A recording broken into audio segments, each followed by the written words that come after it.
அல்லாஹ்வுடைய பண்புகளை தான் நாம் அறிந்திருக்க வேண்டுமே தவிர அந்த ரங்கத்தை படைப்புகளால் அறிய முடியாது.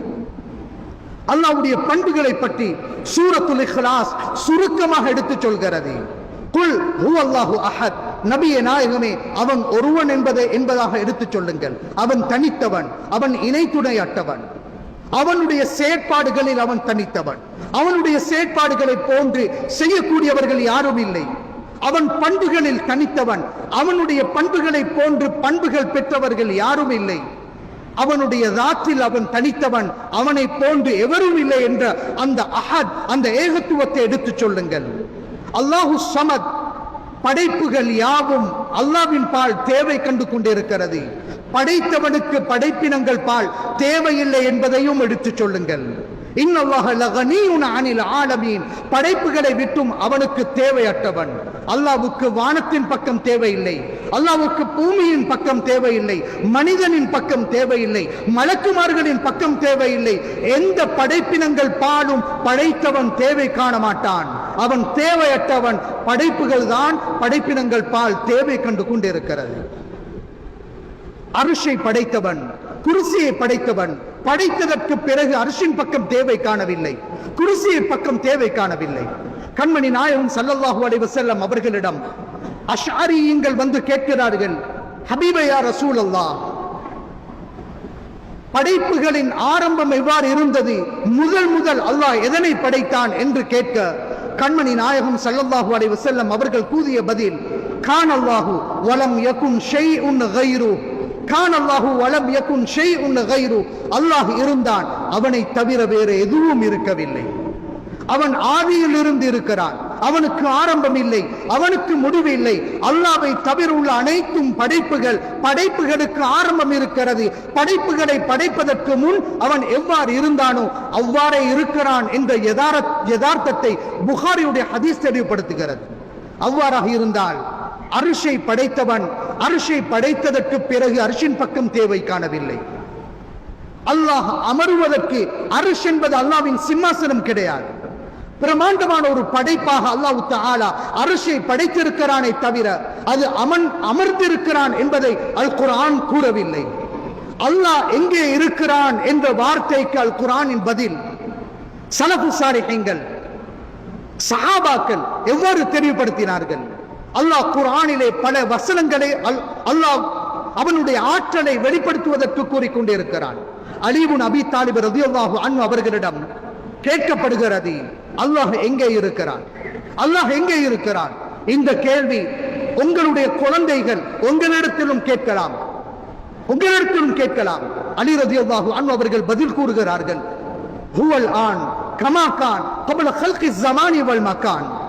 வானம் பூமிகளை படைப்பதற்கு முன், அர்ஷ் குர்சியை படைப்பதற்கு முன் அவன் எவ்வாறு இருந்தானோ அவ்வாறே இருக்கிறானே தவிர படைப்புகளை படைத்ததற்கு பிறகு படைப்பினங்கள் பால் அவன் தேவை காணவில்லை, படைப்பினங்கள் பால் தேவை காணவில்லை.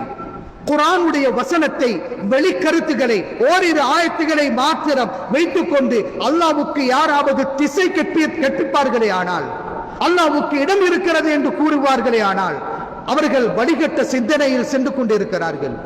குர்ஆனுடைய வசனங்களை படித்து பாருங்கள். சில வசனங்களை பார்த்தால் அர்-ரஹ்மானு அலல் அர்ஷி இஸ்தவா என்று வந்திருக்கும். சில வசனங்களை பார்த்தால் அமின்தும் மன் ஃபிஸ் ஸமா என்று வந்திருக்கும். சில வசனங்களை பார்த்தால் வஹுவல்லதி ஃபிஸ் ஸமாஇ இலாஹுன் வ ஃபில் அர்தி இலா, வானத்திலும் அவன் இருக்கிறான், பூமியிலும் இருக்கிறான் என்று வந்திருக்கும். சில வசனங்களை பார்த்தால் வஹுவ மஅக்கும் ஐனமா குன்தும், எங்கே இருந்தாலும் அவன் உங்களுடன் இருக்கிறான் என்று வந்திருக்கும். இது அனைத்தும் அல்லாஹ்வுடைய அறிவாற்றலையும் அல்லாஹ்வுடைய சக்தியையும் வெளிப்படுத்துவதற்கு வந்த வசனங்களே தவிர குர்ஆனுடைய வசனங்களில் அல்லாஹ்வுடைய வல்லமையை புரிய வைக்கும் ஆயத்தை அடிப்படையாக வைத்து ஓரிரு ஆயத்துக்களை மாத்திரம் எடுத்துக்கொண்டு இன்னும் சில ஆயத்துக்களை விட்டுவிட்டு அல்லாஹ் அங்கே இருக்கிறான் இங்கே இருக்கிறான் என்று இடம் கூறுவது அஹ்லு சுன்னத்தி வல் ஜமாத்துடைய அகீதாவை விட்டும் வெளியேறி செல்ல நேரிடும். அல்லாஹ் அர்ஷிலே இருக்கிறான் என்பதும் வடிகேடு, அல்லாஹ் குர்சியில் இருக்கிறான் என்பதும் வடிகேடு, அல்லாஹ் வானத்தில் இருக்கிறான் என்பதும் வடிகேடு, பூமியில் இருக்கிறான் என்பதும் வடிகேடு, அல்லாஹ் எங்கும் இருக்கிறான் என்பதும் வடிகேடு, அனைத்தும் அல்லாஹ் என்பதும் வடிகேடுதான். அலி இப்னு அபீ தாலிப் ரலியல்லாஹு அன்ஹு அவர்கள் குறிப்பிட்டதை போன்று வானங்களை படைப்பதற்கு முன், உலகத்தை படைப்பதற்கு முன், படைப்பினங்களை படைப்பதற்கு முன் அவன் எவ்வாறு இருந்தானோ, ஆதியில் இருந்தானோ அவ்வாறுதான் அல்லாஹ் இருக்கிறானே தவிர படைப்புகளை படைத்ததற்கு பிறகு படைப்பினங்கள் பால் படைத்தவன் தேவை காணவில்லை. இதனை சூரத்துல் இக்லாஸ் கூறுகிறது. அல்லாஹு ஸமத், அவன் படைப்பினங்கள் பால் தேவை காண மாட்டான், படைப்புகள் தான் அல்லாஹ்வின் பால் தேவை காணுவார்கள். லம் யலித், யாரும் அல்லாஹ்வை யாரும் பெற்றெடுக்கவில்லை. அல்லாஹ்வுக்கு குழந்தைகள் இல்லை. சையதுனா ஈசா அலைஹிஸ்ஸலாம் அவர்களை அல்லாஹ்வின் மகன் என்று கூறி இறைவன் என்று கூறுவதற்கு அல்லாஹ்வுக்கு குழந்தைகள் இல்லை. ஈசா அலைஹிஸ்ஸலாம் அவர்கள் ஒரு மனிதர், அல்லாஹ்வுடைய ஒரு ரசூல், ஒரு அபுத் அடியான்.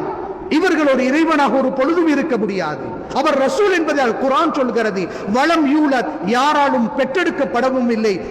சுருக்கமாக கூறுவதாக இருந்தால் வலம் யகுன் லஹு குஃபுவன் அஹத், அவனுக்கு நிகர் எதுவுமே கிடையாது. ஸுன்னூன் அல்-மிஸ்ரி ரஹ்மத்துல்லாஹி அலைஹி அவர்கள் குறிப்பிடுகிறார்கள், குல்லு மா கதர பிபாலிக் ஃபல்லாஹு தஆலா பிகிலாஃபி தாலிக். அடியானே, உன்னுடைய சிந்தனையில் எதுவெல்லாம் தோற்றமிடுகிறதோ, கற்பனையாக ஊடுருவுகிறதோ, அனைத்துக்கும் மாற்றமானவன் அல்லாஹ்வே தவிர படைப்பினங்களை போன்று படைத்தவனை கற்பனை செய்யாது. அவனுக்கு உருவம் இல்லை, அவனுக்கு உறுப்புகள் இல்லை, அவனுக்கு குழந்தைகள் இல்லை, அவனுக்கு திசை இல்லை. படைப்புகளுக்குள்ள தேவை படைத்தவனை வைத்து சிந்திக்க வேண்டாம். லைஸ கமிஸ்லிஹி ஷைஉன் வஹுவ ஸமீஉல் பஸீர், அவனுக்கு நிகர் இல்லை என்பதை அல் குர்ஆன் மிக தெளிவாக சொல்லிக் கொண்டிருக்கிறது.